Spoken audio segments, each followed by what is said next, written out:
Welcome back to the series of literary criticism. Today we have to start with our second Roman critic, which is Longinus, and we'll be discussing his work on the sublime. And at the end of the lecture, I'll be also discussing some questions that were asked in the previous year papers. So let's begin. Longinus is said to be the flag bearer of Romanticism.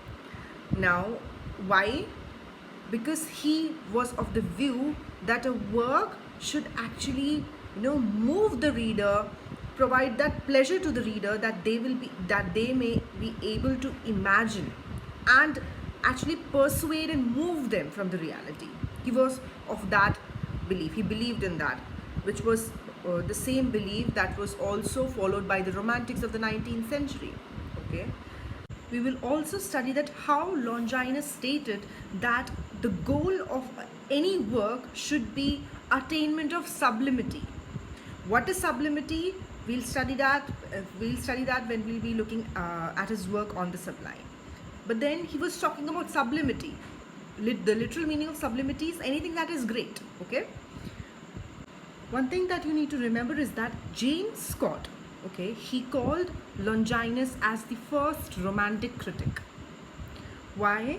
Because Longinus's views, the views of sublimity that focused on individuality, imagination, evoking of pleasure, that actually was similar. These views were similar to the writers of the 1800s. That is the 19th century romantics. So therefore, James Scott gave this title to Longinus as the first romantic critic. Other than that, he was quite inspired by Plato. Now, talking about his work on the sublime, this work was actually dedicated to a public figure. The name of this public figure was Terentianus or Terentianus. Now, in this work, he actually analyzes strong and weak writings, previous writings, and he says that a work should have a level of sublimity. Okay, it should be able to achieve sublimity. What is sublimity? Sublimity is basically the quality of greatness. Now, talking about the 5 features of a true sublime, the 5 features are, write it down. Number 1, great thought. Number 2, noble diction. Number 3, dignified word arrangement. Number 4, strong emotions. And then number 5, that is particular figure of speech. Now, talking about the first feature, which is the great thought, Longinus says that the writer should have a great thought, and that great thought and that lofty ideas developing inside the writer's mind will automatically be conveyed to the readers, and they will be able to connect to this thought and emotions of the reader, of the author directly. And that will make a work noble and grand. Which comes to the second feature, that is noble diction. He says diction, that is the usage of words, it should be noble. The order should be such that it generates rhythm and provides music to the work. Because rhythm and music will actually evoke emotions among the readers, and the readers will automatically connect their soul to the soul of the author. Then the third point is dignified word arrangement. He said there should be a good choice of words, and these wisely chosen words must be arranged in such a way that it grabs the attention of the readers.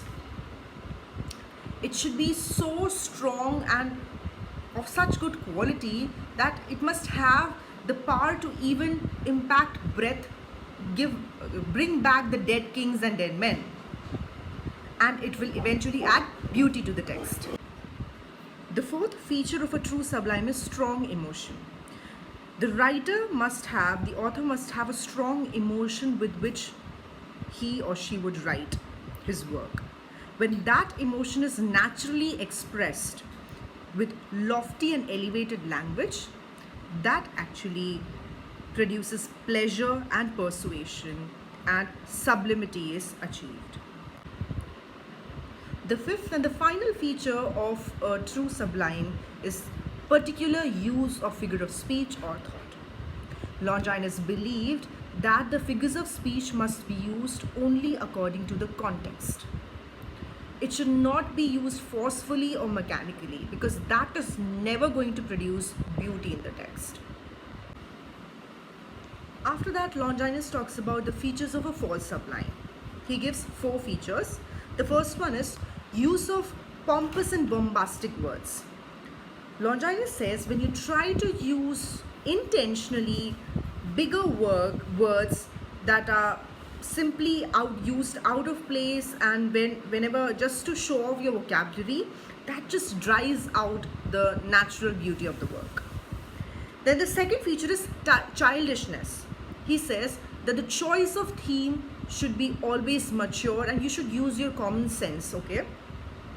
Otherwise, it will just make your work appear more childish and immature. Then the third feature of a false sublime is defect of style. He says the elements of a true sublime, if not handled properly and carefully, it will eventually make the work false and bad.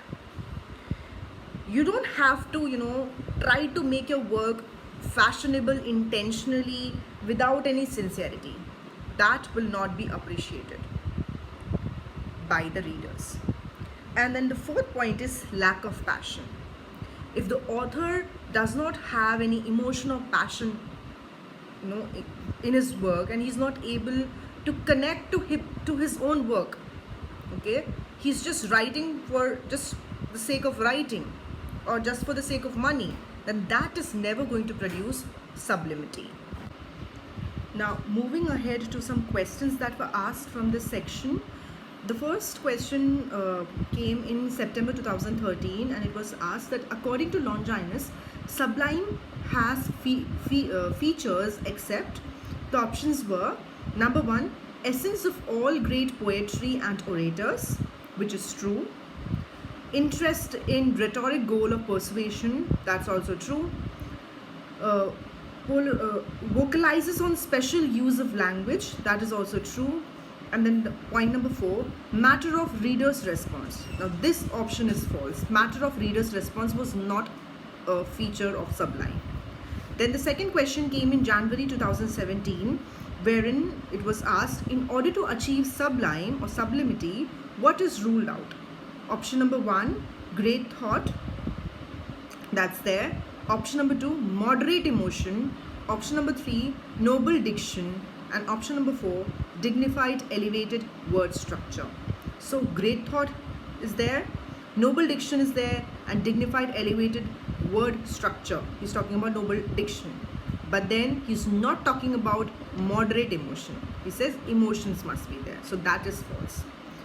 So here we have completed Longinus. In my tomorrow's class, I'll be starting with Quintilian. Thank you.